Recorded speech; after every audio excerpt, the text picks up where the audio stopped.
Hey everyone, Tony here, Psyched on baseball cards with a 7-card mail day. Had 6 packages. This is my 8th attempt at this video, believe it or not. So this is going to be hopefully smooth and I can get through it. So first up, Kansas City Athletics team card and checklist. The Athletics were a terrible team back in those days. In '59, they were 66 and 88. To show you how bad they were, they in one game against the White Sox, they gave up 11 runs in 1 inning on 1 hit, walked 10, and made 3 errors. So that gives you an idea how bad they were.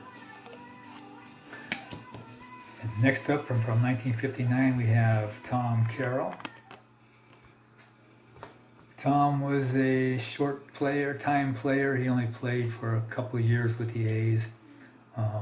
64 games. He was a 300 hitter. Didn't have any home runs and only 1 RBI. Next up, we have Mike Baxis. So in case you want to see the backs of the cards. So kind of nice. Okay, Mike, he was born in San Francisco, so there's another Cali boy for you, JC. He played 2 seasons for Kansas City. He played 56 through 58, that's actually 3 seasons. During his career, he appeared in 146 games, had a .217 batting average with 1 hit, 1 homer rather, and no RBIs. His brother Jim played 1 year and hit .246 with 17 home runs, playing for the Dodgers and Cleveland in '59.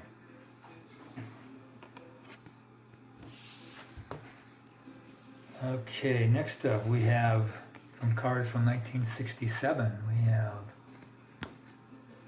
Gil Blanco. Blanco is a left-handed pitcher, played for 2 years, signed with the Yankees in '64. Pitched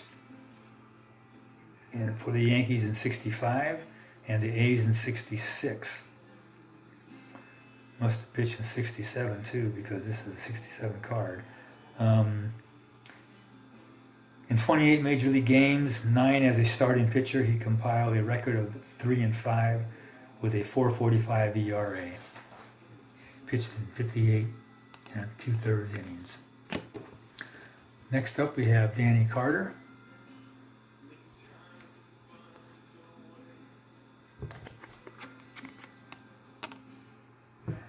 Okay, Carter played first base, third base, and the outfield for 12 seasons.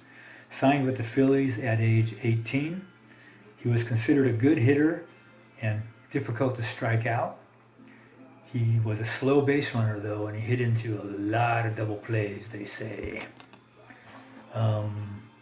He finished second in the batting title in 1968, hitting .290. 68 was the year of the pitcher, and the person who won the batting title was Carroll, and he hit .301. It's the lowest batting average for anybody winning the batting title. In '68, Carter also led all first basemen in fielding percentage with a .995 percentage. His career totals was he hit .276, had 1,229 hits, 66 home runs, and 519 RBI. Next up, we have Jack Acker. And Acker, all of his bio here. Acker pitched for 12 seasons. Pitched for the A's, the Pilots, the Yankees, the Cubs, the Atlanta Braves, and the New York Mets. He had a 47 and 45 record as a pitcher. He was .328 ERA, 404 strikeouts, and 124 saves.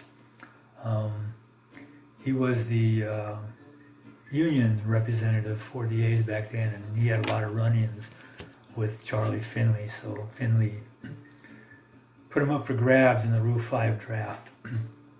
And pilots grabbed him in 1969. Next up, we have John Bloomin Odom. Odom had a nice career somewhat early on. He was given the name Blue Moon in grade school by a fellow student who thought his face looked like the moon, the full moon. Odom played from 64 through 65, played for the Kansas City A's, Oakland A's, Cleveland, Atlanta, and Chicago White Sox. In high school, he won 42 games and lost 2 with 8 no-hitters, and his high school team won 2 state championships. He was an excellent athlete and was used 105 times as a pinch runner. He hit 12 home runs in his career and had a 195 batting average. In the postseason, he won 3 games, had a 1.13 ERA with 27 strikeouts. I think he lost 1 game in the postseason also. His career record was 84 and 85 with a 3.70 ERA, 857 Ks, 2-time All-Star, 3-time World Series champ. All right. Next up, we have Hall of Famer Catfish Hunter. Catfish. We all know about the catfish, so I'll just try to make this quick. 74 he agreed. Okay, he played from 65 through 74 with the A's, from 75 to 79 with the Yankees. When he was signed by the A's for $200,000 on a 2-year career contract, that was considered a lot of money back then, and he was the highest paid player. He had a lot of issues with Charlie Finley.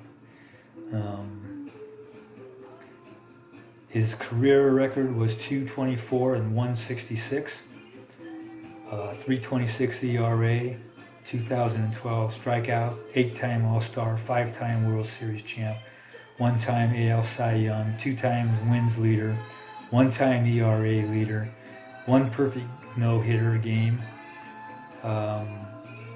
His number 27 was retired by the A's. He was inducted into the Hall of Fame in '87. He died of Lou Gehrig's disease at the age of 53 in 1999. So there you have it. Got through it finally. I left a lot out. I was trying to put in too much, I think, in these other attempts for this video. So this one went a little bit shorter, a little bit smoother, and kept it under 10 minutes. So everybody have a great day, and hope you enjoyed the vid. Take care.